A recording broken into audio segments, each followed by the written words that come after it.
Assalamualaikum warahmatullahi wabarakatuh. Bismillah walhamdulillah, wassalatu wassalamu ala rasulillah wa ala alihi wa sahbihi wa wala wala hawla wala quwata illa billah ma ba'd. Pemirsa yang saya hormati, bersyukur kita kepada Allah bahwasannya kita masih diberikan panjang umur dan berada di bulan suci Ramadan. Banyak di antara anggota keluarga kita, kerabat kita, kenalan, sahabat, teman sejawat, tetangga yang sudah dipanggil oleh Allah Subhanahu wa taala sehingga tidak dapat berjumpa dan bertemu dengan bulan Ramadan. Dan kita termasuk hamba-hamba yang Allah berikan kesempatan umur panjang dan berada di bulan Ramadan, sehingga menjadi hal yang patut kita syukuri kepada Allah Subhanahu wa taala. Mudah-mudahan pemirsa, kita bisa memaksimalkan dan menggunakan sebaik-baiknya kesempatan yang berharga ini untuk bisa semakin dekat dan dekat kepada Allah Subhanahu wa taala. Pemirsa yang saya hormati, ketika bulan Ramadan tiba, maka tentu kita sangat familiar, sangat sering mendengar ayat yang dikutip terkait dengan ibadah di bulan suci Ramadan, yaitu surat Al-Baqarah, surat kedua, ayat ke-183. Allah Subhanahu wa taala berfirman, "A'udzubillahi minasyaitonirrajim. Ya ayyuhalladzina amanu kutiba 'alaikumussyiyam kama kutiba 'alal ladzina min qablikum la'allakum tattaqun." Artinya adalah, wahai orang-orang yang beriman. Jadi ayat ini diawali dengan harfun nida. Harfun nida adalah huruf yang sifatnya memanggil, ya, huruf yang sifatnya untuk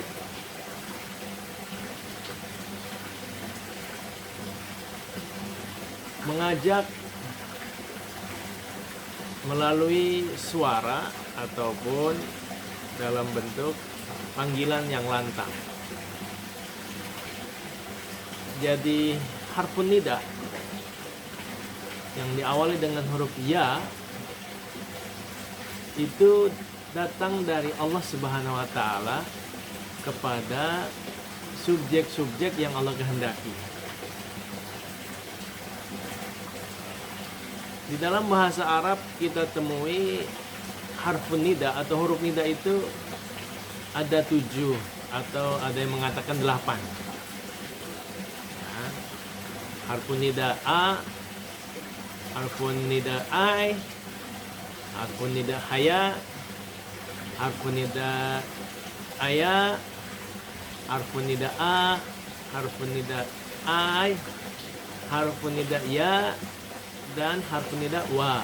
Jadi ada 8 harfun nida, huruf panggilan.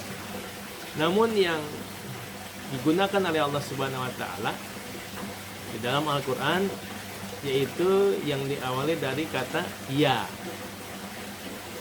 Nah, seperti ayat yang bercerita memerintahkan tentang ibadah Ramadan. Ya ayyuhalladzina amanu.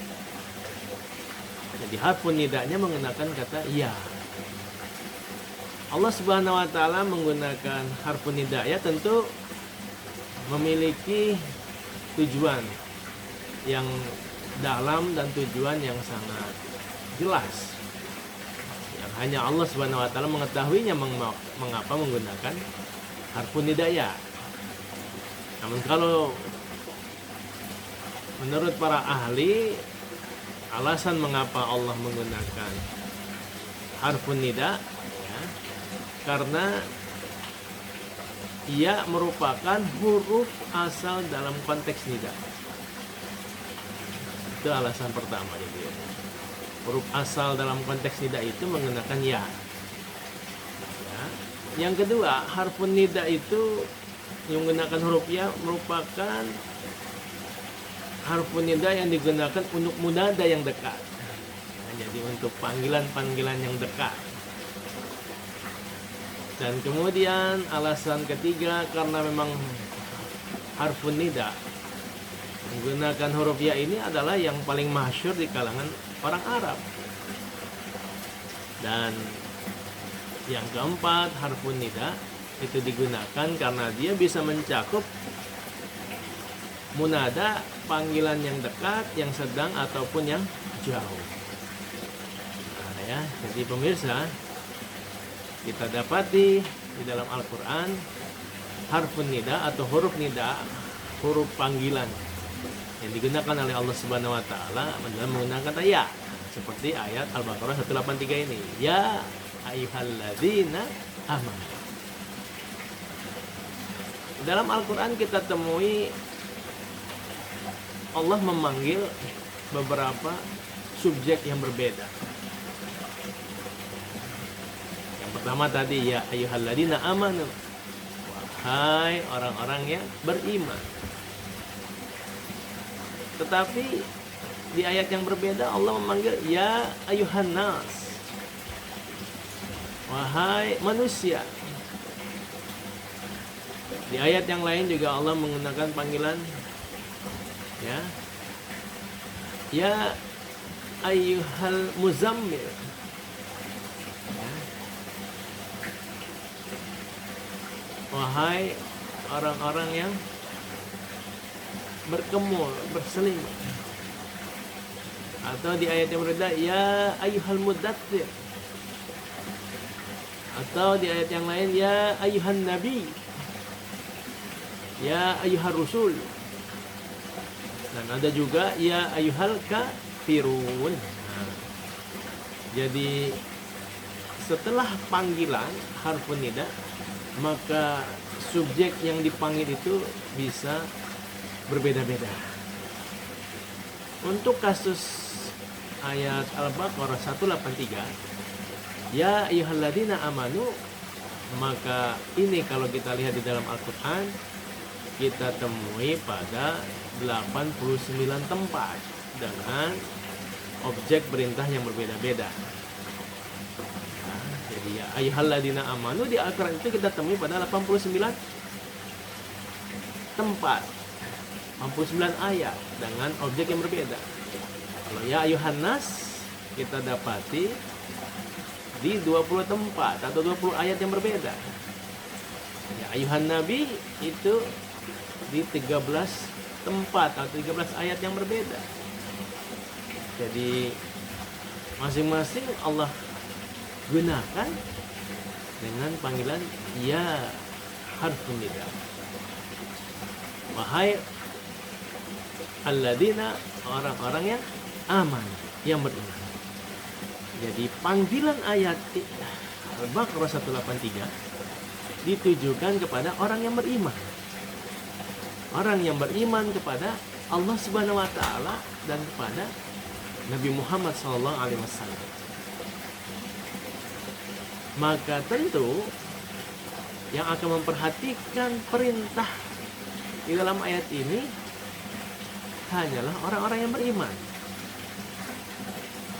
Orang-orang kafir, orang-orang munafik, orang-orang musyrik, bahkan orang Islam yang imannya tidak ada tidak akan terpanggil untuk memperhatikan ayat ini. Ilustrasinya mungkin bisa kita dekati ketika kita berada di rumah, lalu lewatlah di depan rumah kita berbagai macam penjajah makanan. Ada pedagang bakso, ada pedagang somai, ada pedagang nasi goreng, ada pedagang bakwan Malang, ada pedagang roti, ada pedagang es dungdung, dan lain sebagainya. Maka ketika kita memanggil pedagang bakso, abang bakso, nah, harfun nida, hai abang bakso, yang kita panggil adalah abang bakso. Maka tentu yang akan menjawab, yang akan memperhatikan, yang akan berhenti karena dipanggil itu hanyalah pedagang bakso. Sementara pedagang somai, pedagang bakwan Malang, pedagang nasi goreng, pedagang-pedagang lainnya akan terus lewat karena merasa tidak terpanggil. Nah, itulah kira-kira pendekatan ya ayyuhalladzina amanu. Jadi yang terpanggil itu hanya orang-orang yang beriman. Maka kalau kita merasa terpanggil dengan ayat ini, itu tandanya kita adalah orang yang beriman kepada Allah dan Nabi Muhammad SAW. Tapi kalau kita tidak merasa terpanggil dengan ayat ini, sehingga tidak menjalankan perintah yang ada dalam ayat ini, maka bisa diyakini, dipastikan kita bukan orang yang beriman, karena tidak merasa terpanggil dengan ya ayyuhalladzina amanu. Nah, ini yang pertama. Selanjutnya Allah memberi penjelasan, ya ayyuhalladzina amanu kutiba alaikumussyam. Hai orang-orang yang beriman, diwajibkan atas kamu untuk berpuasa. Ya, kutiba, akar kata dari kata apa? Dituliskan, diwajibkan. Diwajibkan apa? Diwajibkan secara tertulis untuk asyam. Syam itu jamak atau plural dari kata saum. Saum itu ya singularnya tunggal. Kalau puasa satu hari saum. Tapi kalau puasa lebih dari satu hari, 2 sampai sebulan ya, itu sudah banyak, itu namanya syam. Jadi Allah mewajibkan kepada orang-orang beriman yang dipanggil tadi, ya ayyuhalladzina amanu kutiba alaikumussyam. Allah mewajibkan kepada orang yang memiliki iman di dadanya kepada Allah dan Rasulnya untuk menjalankan ibadah siam, puasa selama 1 bulan penuh di bulan Ramadan. Ya. Siam plural tadi atau saum itu secara bahasa artinya al-imsak. Imsak itu artinya menahan. Menahan apa pemirsa? Menahan untuk tidak makan, untuk tidak minum, untuk tidak melakukan perbuatan yang dapat membatalkan puasa. Dari terbit fajar di waktu subuh hingga terbenam matahari di waktu maghrib.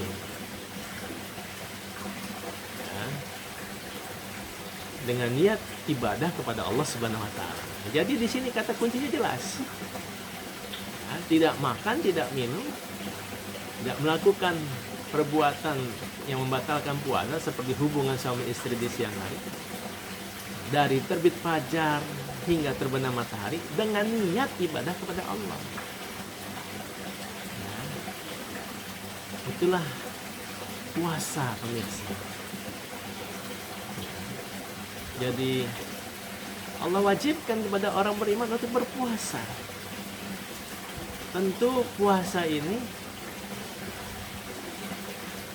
bukan hanya sekedar tidak makan, tidak minum dan melakukan yang membatalkan puasa tadi. Itu sebatas menggugurkan kewajiban. Namun kita diminta oleh Allah untuk berpuasa secara berkualitas. Ya, jadi bukan hanya sebatas menggugurkan kewajiban, tapi bagaimana dengan media puasa secara fisik tadi, itu bisa mengendalikan, memuasakan panca indera kita, mata, telinga, mulut, tangan, kaki, pikiran, hati kita, sesuai dengan apa yang Allah ridhai. Nah, jadi puasa di sini kita hanya 12 jam. Ada beberapa negara yang lebih lama puasanya karena siang harinya lebih panjang. Ya, seperti di Swedia ya. Beberapa negara itu bahkan bisa 18 jam siang harinya. Apalagi yang di Eskimo ya, Kutub Utara itu boleh jadi 20 jam, 21 jam siang harinya. Kita beruntung kita di daerah Khatulistiwa, tropis, siang dan malamnya sama, 12 jam. Maka kita diminta oleh Allah untuk berpuasa. Nah, jadi puasa ini satu sarana yang Allah perintahkan, wajibkan, karena tentu ada tujuan di dalamnya. Ya. Kemudian Allah katakan ternyata puasa yang dijalankan oleh Nabi Muhammad SAW dan umatnya termasuk kita, itu syariatnya bukan hanya untuk umat Islam, tetapi syariatnya juga dibebankan, ditugaskan, diwajibkan pada umat-umat terdahulu. Makanya Allah sampaikan, ya ayyuhalladzina amanu kutiba alaikumusiyam kama kutiba alal ladzina min qablikum. Jadi kewajiban puasa ini juga diwajibkan kepada umat-umat sebelum kamu, umat-umat terdahulu. Umatnya Nabi Ibrahim, umatnya Nabi Musa, umatnya Nabi Nuh, umat-umat Nabi dan Rasul sebelum Nabi Muhammad juga diwajibkan. Jadi ini tradisi ibadah yang sangat lama ini.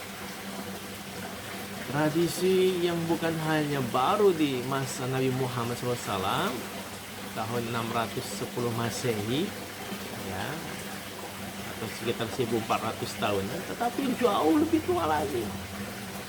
Dan tentu menjadi renungan buat kita ketika satu syariat, perintah, amal diwajibkan oleh Allah Subhanahu wa taala, dan bukan hanya untuk umat Nabi Muhammad tapi untuk semua umat terdahulu, maka dapat dipastikan dan diyakini kewajiban itu memiliki fungsi, manfaat, tujuan yang sangat besar bagi kemaslahatan manusia. Jadi sungguh merugilah orang yang tidak mau menjalankan kewajiban puasa ini, karena ini tradisi yang sudah sangat panjang dan tentu memiliki manfaat yang sangat besar buat manusia. Manfaatnya ada banyak pemirsa. Ada manfaat kesehatan, ada manfaat psikologis, ada manfaat sosial, ada manfaat spiritual, dan manfaat-manfaat lainnya yang itu semua nanti bermuara pada la'allakum tattaqun, agar menjadi pribadi-pribadi yang bertakwa. Ya ayyuhalladzina amanu kutiba alaikumusiyam kama kutiba alal ladzina min qablikum la'allakum tattaqun. Jadi tujuan puasa muaranya kepada menjadi pribadi insan yang bertakwa. Takwa itu sangat penting bagi orang beriman. Takwa inilah yang akan mengendalikan seorang manusia untuk senantiasa berada di dalam koridor kebenaran, koridor kebaikan. Karena dia akan menjalankan semua yang Allah perintahkan dan dia akan meninggalkan semua yang Allah larang. Itu artinya dia akan menghalalkan apa yang Allah dan Rasulnya halalkan dan akan mengharamkan apa yang Allah dan Rasulnya haramkan. Tidak akan dia rubah, tidak akan dia putar balikan, tidak akan pernah bergeser orang bertakwa. Ya. Jadi Allah ingin menciptakan karakter orang beriman yang bertakwa, karena ini penting pemirsa. Ya. Insan-insan yang bertakwa ini nanti akan berada di berbagai macam kedudukan dan profesi. Apakah dia berada di profesi sebagai kepala negara, presiden? Apakah dia berada di profesi sebagai kepala daerah, gubernur, bupati, wali kota, lurah, camat, RT, RW? Apakah dia menjadi direktur, manajer, karyawan, dosen, rektor? Apakah dia menjadi seorang suami, seorang istri, menjadi seorang anak? Apakah dia menjadi seorang pebisnis, pedagang, politikus, dokter, insinyur, dan lain sebagainya? Ketika orang bertakwa ini berada dalam berbagai macam profesi-profesi yang ada itu, dia tetap akan komitmen di jalan kebenaran.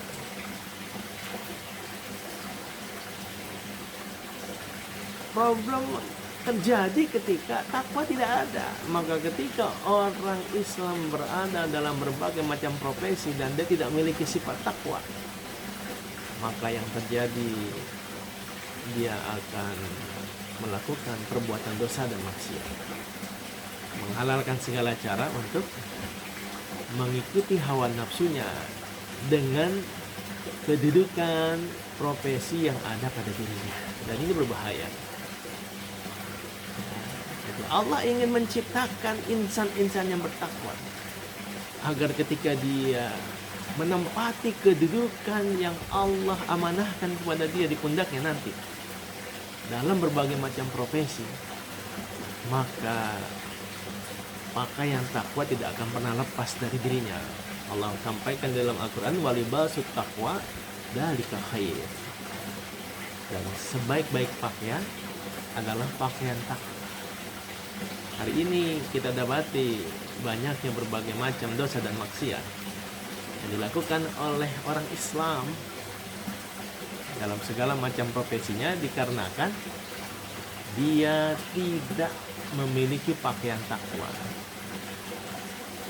Maka melalui ibadah puasa Allah ingin ciptakan, Allah akan bentuk, Allah akan menjadikan karakter orang-orang beriman menjadi karakter yang bertakwa, sehingga ketika dia menjalankan segala aktivitasnya, menjalankan berbagai macam amanah profesinya, dia senantiasa menjadikan Allah Subhanahu wa Ta'ala sebagai sumber inspirasi kehidupan.